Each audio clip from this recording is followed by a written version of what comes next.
Police station অর্থাৎ থানা, যেখানে অপরাধীদেরকে নিয়ে আসা হয় অ্যারেস্ট করে এবং তার সুবিচারের ব্যবস্থা করা হয়। এটাই হলো থানার একমাত্র সংজ্ঞা।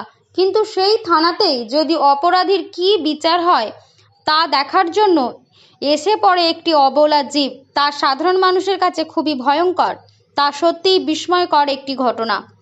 এমনই একটি ঘটনা ঘটল পশ্চিম মেদিনীপুর জেলার দাসপুর থানার ভেতরে, যেখানে কর্তব্যরত পুলিশ অফিসারগণ ছিলেন। একটি স্বতন্ত্র হয়ে পড়েন ওনারা।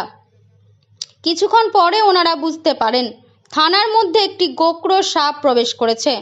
ঘাটাল মহকুমার ওয়াইল্ড রিকভারি টিমের সদস্য জাহাঙ্গীর বাবুর কাছে উনি আসার সঙ্গে সঙ্গেই উদ্ধার করা হয় প্রায় 4.5 ফুট দৈর্ঘ্যের বিশাল আকারের এই সাপটি।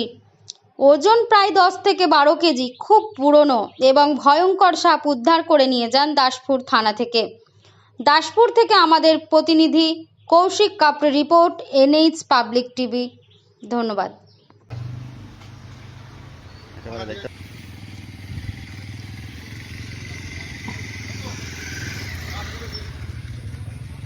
আমি জাহাঙ্গীর মন্ডল আজকে এলাম।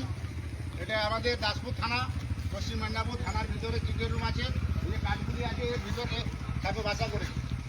বেশ কিছু সাপ আছে। আজকে এই ম্যানেজার সাহেব হাসিমুখারি ফোন করেছিলেন, আমি এসে সাপটি রেস্কিউ করে যাচ্ছি। জাহাঙ্গীর মন্ডল খুবই বিষাদর সাপ। সাপে কামড়ালে বাঁচবেন না, কাটবেন না, ওঝাগুনের কাছে যাবেন না, দ্রুত সম্ভব ব্লক স্বাস্থ্যকেন্দ্র হসপিটাল। এটা কি সাপ? এটা ইন্ডিয়ান গোকরো আছে, খুবই পুরোনো বিষাদর সাপ, খুবই বিষাদর সাপ। কত ফুট হতে পারে এটা?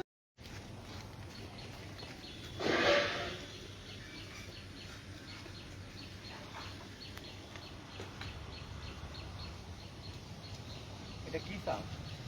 ইন্ডিয়ান গোকরো আছে। জাহাঙ্গীর মন্ডল ঘাটাল বন দপ্তর থেকে আসে।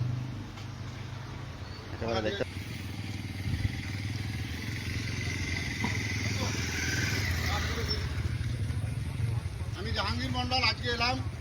এটা আমাদের দাসপুর থানা, পশ্চিম মেদিনীপুর থানার ভিতরে চিকের রুম আছে, যে কাঠগুলি আছে এর ভিতরে সাপে বাসা করেছে। বেশ কিছু সাপ আছে। আজকে এই ম্যানেজার সাহেব হাসিমুখারি ফোন করেছিলেন, আমি এসে সাপটি রেস্কিউ করে যাচ্ছি। জাহাঙ্গীর মন্ডল খুবই বিষাদর সাপ।